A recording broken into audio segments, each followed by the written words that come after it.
Hello everyone, you're watching Newegg TV. I'm Jennifer and I am very pleased to say that I am going to be giving you an unboxing and overview of the new PlayStation 4 from Sony. Okay, now the first thing you might notice about this unboxing is this box has already been opened. In a perfect world, I would have been given an untouched, brand new, ready sealed PlayStation 4, but unfortunately this thing had to make its rounds around Newegg first, and then it came to me. So we're all gonna pretend like it's Christmas morning and like that tape is still sealed. So here we go. Busting it open. Okay, the first thing we see on top is the new DualShock 4 controller. I will be going into great detail on this in just a moment. So let's set it aside. Ooh, it's so pretty. Okay. Underneath that, we have a power cord. Just simple power cord. That's interesting. No power brick this time, PlayStation. Okay. Again, we're gonna movie magic pretend like that was still sealed. Here's our safety guide and also a couple quick start guides. This one in English. And then some special offers from PlayStation for PlayStation gamers. There's some codes in here I can't show you, but upon first purchasing your PlayStation 4, you're going to get 30 days of PlayStation Plus, 30 days of Music Unlimited, and $10 to the PlayStation Store. I can't show you the other side because that's where the codes are. Anyway, but take my word for it, you get some free goodies there. Okay, what else do we have in the box?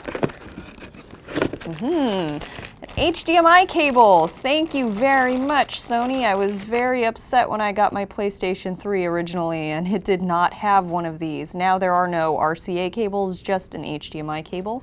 Much appreciated there. Also, we have the USB to micro USB charging cable for the controller.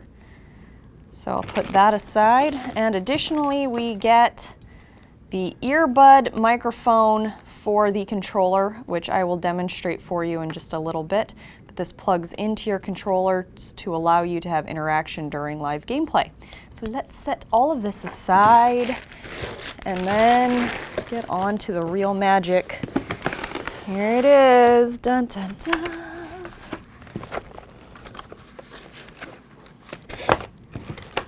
I'm so excited. I'm just trying to be gentle. All right, how is this bagged? Let's see, bagged, no? Wrapped, we wrap, okay. There it is. PlayStation. All right, let's take a look now at just the physical specs of the PlayStation 4, weighing in at just over 6 pounds. And also, so we can just see how large it is, we have a length at the longest point of 11.5 inches, height at the tallest point of 2 inches, nearly dead even, and a width of 10 and let's call it 3/4 inches. So almost a square on that. I appreciate that PlayStation, or that Sony rather, has given most of this a matte finish. One of the most troubling things for the PlayStation 3 was that it had this super staticky high gloss finish, which they still put on some of it, that attracted fingerprints and all of the dust. This thing has been out of the box 30 seconds now, maybe, and it has already attracted all of the dust on the desk to it. So I appreciate that Sony has gone back and refined this design considerably, making it matte, making it easier to keep clean, easier to keep dust-free. I appreciate that a lot. It's a nice flat surface. All surfaces on it actually are quite flat. It gives it a more edgy, storable, just very contemporary look. Whereas the PlayStation 3 in its first generation was much rounder and kind of harder to configure as an entertainment device, which is what they really intended for these gaming machines, is to make them your entire home entertainment system. And the PlayStation 3 was a little difficult to configure into a cabinet, whereas the PlayStation 4 will fit quite nicely any way you want to put it. You can lay it flat like this, or there is an optional stand which will stand it up on end and actually make it very attractive standing as well. Okay, let's lay it back down and move on to some more of the internal specs. Before I get into the ports and things like that, I want to tell you what's inside. So this has a single chip processor that combines an 8-core x86 64 AMD Jaguar CPU with a 1.8 teraflop GPU that's based also on the AMD Radeon technology. I also read just recently that it is incorporating the AMD TrueSound audio. So this thing is going to look great and sound great while you're gaming, while you're playing movies. It has the Blu-ray disc drive in it, you know, all of that good stuff. Anyway, moving on with some more specs. Okay, so we have 8 gigs of GDDR5 RAM and a 500 gigabyte mechanical hard drive. Now you can open it up and change out the hard drive in this, and Sony is being very kind to modders in saying that we will not void your warranty if you choose to upgrade your hard disk drive. So I say that's game on, open invitation, slap an SSD in there, do what you gotta do. Very, very cool. They're also, you know, you can read up on it some more. I think that what they're offering gamers for more recent games to trade in for next generation games on some titles like the newest Assassin's Creed and things like that is very good. You can upgrade for just $10 if you bought it for the PlayStation 3. You can download it onto PlayStation 4. All right, so as I noted when I pulled out the power cord here, is there seems to be a power brick missing. But really, they just decided to internalize the power supply so that your cordage is, you know, a little bit more convenient, easier to plug in and store, as well as, you know, utilize, so you don't have a big brick to try to shove in the back of your TV or carry around with you or whatever you're going to be doing with it. Okie dokie, now let's take a look at the external ports. So on the front we have the 2 USB 2.0 ports for the controllers, where you will be charging those, and also you can probably insert extra storage media, what have you. All right, so taking a look now at the ports in the back. We have a few extra things going on and a few things missing from our familiar PlayStations. You may notice there is no longer a analog or auxiliary RCA analog jack. It's all digital now. So we have a digital optical out here with a little flap there, which is why I didn't recognize it too well. So here's your HDMI port, we have Ethernet, and then this auxiliary is a proprietary one to Sony. This is for the optional PlayStation 4 camera to plug in if you choose to get that accessory. Over here is where your power cable will go. So here's a quick side-by-side comparison of our familiar old PS3 controller and the new PS4 controller. In my left hand, obviously, is our PS4 controller. And you can see right away that the PS3, PS4, sorry.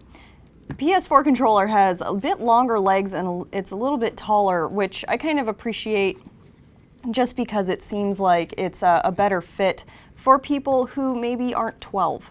And for me though, the PS3 controller kind of fits because I have really, really tiny hands. And what that means is that my thumb to index finger is only 4 inches. Like, it's really small. So the PS3 controller kind of fits, but I do appreciate the new ergonomic design of the PS4 controller. It has a very good weight to it. It's very balanced. It's very comfortable to hold on to. It's not top heavy like the PS3 controllers were a little bit topward heavy and they would tend to slant down while you were playing them. But all of the ergonomics aside, let's talk about the features because we do have some new ones here. First up, you may notice, is this big kind of matte black square at the top. Now what this is a capacitive two-way touch, kind of a mouse controller. So you will be able to use this as a touchpad like you would on a laptop to scroll around and select things. There may be even some in-game features you'll be able to use with that. There's a speaker here. This is our familiar wake up button. And then down here we have an extension port and then also a headphone port, which I showed you earlier. So this will plug in right here and allow you to participate in live gaming, talk to your friends, and the microphone is here. Obviously, if you are a gamer, you may already have a microphone headset that would be, you know, better use to you than this. But this will get you going for sure and also takes up a lot less space.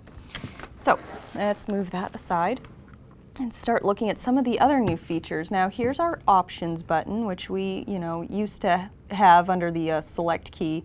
There, you know, if you look at the PS3 controller, so we have start, select, and then this would be usually our options menus. So here this has a dedicated options button, and over here is this new little share button. Now what this does is allow you to share your last 15 minutes of recorded game time. So while you're playing along, the PS4 is automatically recording 15 minutes of game time, and then if you say get 12 kill shots in a row and you want to share that with somebody, you can kind of slightly trim the footage after you select share in the software, and then send that along to whomever you like. So that's pretty cool. All right, moving around to the back now. Oh, I should also mention on the share features that the game developers are allowed to decide whether or not recording will be available on their games. So not every game is going to allow recording, you know, maybe to prevent you from sharing some spoilers and a storyline or things like that that they don't want broadcasted out. So definitely check on that. But it is still a neat feature to be able to share your gameplay. All right, so this is an LED indicator light that can tell you, I've heard that there's some features in games that it'll tell you like what your life is at, or you know, what level you're on by indicating lights. I think it's kind of in a difficult place to see. For me, it's just useful to know if it's plugged into the charger that it is charging. It'll light up a kind of a yellowish white color. Now we have our R2 and R1 buttons, and I think it's funny if you take a look at the PlayStation 3 controller here, the 1 and the 2 are right side up only if you're facing it towards you like this. You know, you would never be looking at it that way, whereas these have been intentionally printed upside down so that when you glance down at it, you can easily read, oh, I'm looking at L2, I'm looking at L1. And I feel silly saying this, but sometimes I do have to look down to know which side I'm looking at. And I believe that is it. That is all the new features on the new PS4 controller. All right, everyone. Well, that wraps up this product overview of the new Sony PlayStation 4. I hope you've enjoyed this video. I do want to mention that if you live in the Southern California area, particularly around the City of Industry, this will be on display, available for you to play during our regular will call hours at our will call center. So come down, check it out. I heard a rumor that we are the only place where you can come play a PlayStation 4 before you buy it. So definitely come down, check it out. It's going to be on display indefinitely, or until something happens or we move. I don't know. So for as long as Newegg is operating out of that will call center in Industry, you can come play this PlayStation 4. Yeah. Anyway, I hope you enjoyed this unboxing and overview. I really enjoyed getting to have a first peek at it. If you've liked this video or found it informational, please like it and subscribe to our various YouTube channels. Until next time, I'm Jennifer, and thank you for watching Newegg TV.